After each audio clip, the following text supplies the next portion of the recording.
अब बात NEET paper leak को लेकर संसद से सुप्रीम कोर्ट तक आज क्या क्या हुआ। आज नीट पेपर लीक को लेकर सुप्रीम कोर्ट ने आईआईटी दिल्ली के डायरेक्टर से 3 एक्सपर्ट्स की कमेटी बनाने को कहा है, जो परीक्षा में पूछे गए एक सवाल पर छात्रों को दिए गए नंबर को उस पर अपनी राय को कोर्ट में कल देगी। कल का दिन नीट परीक्षा देने वालों छात्रों के लिए बहुत अहम होगा। वहीं दूसरी तरफ आज देश की संसद में राहुल गांधी ने नीट का मुद्दा उठाया। राहुल ने क्या कहा, राहुल के सवाल पर शिक्षा मंत्री ने क्या जवाब दिया, रिपोर्ट देखिए।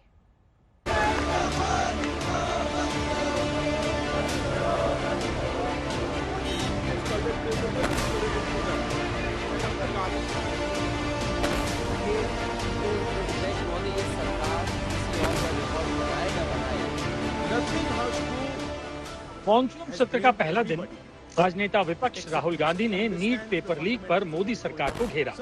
सीधा सवाल पूछा, छात्रों के भविष्य से हुए खिलवाड़ पर सरकार ने अब तक क्या किया। It's obvious to the whole country that there is a very serious problem in our examination system. This is not just a question of NEET, it is in all the major examinations. Now, the minister has blamed everybody except himself. That there are millions of students in this country who are extremely concerned at what is going on and who are convinced that the Indian examination system is a fraud. That is what is at stake here. Millions of people believe that if you are rich and if you have money, you can buy the Indian examination system. Rahul ने NEET paper समेत तमाम परीक्षाओं की विश्वसनीयता पर प्रश्न चिन्ह लगाया।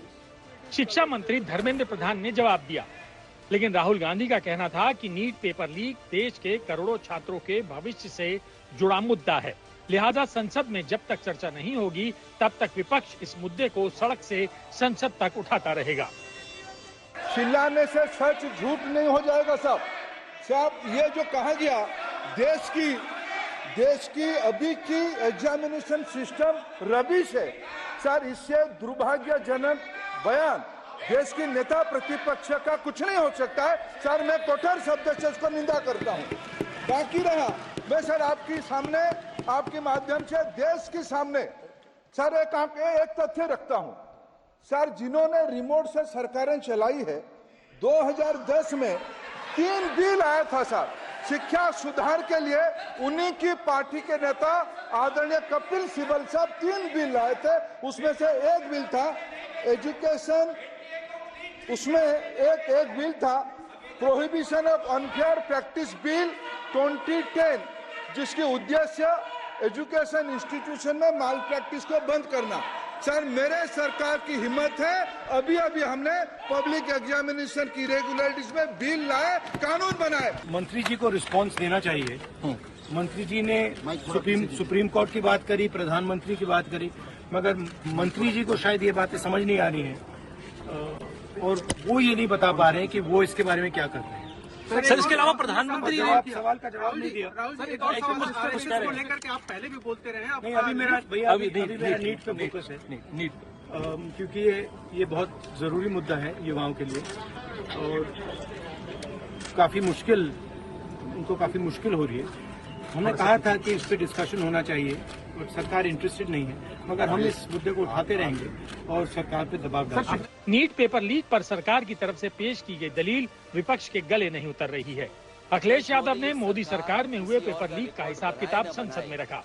अध्यक्ष महोदय, ये सरकार किसी और का रिकॉर्ड बनाए न बनाए, लेकिन पेपर लीक का रिकॉर्ड जरूर ये सरकार बनाएगी। मैं अध्यक्ष महोदय आपके माध्यम से पूछना चाहता हूँ मंत्री जी से, क्या सेंटर वाइज जिन बच्चों को सबसे ज्यादा नंबर मिले हैं, क्या उसकी सूची जारी करेंगे?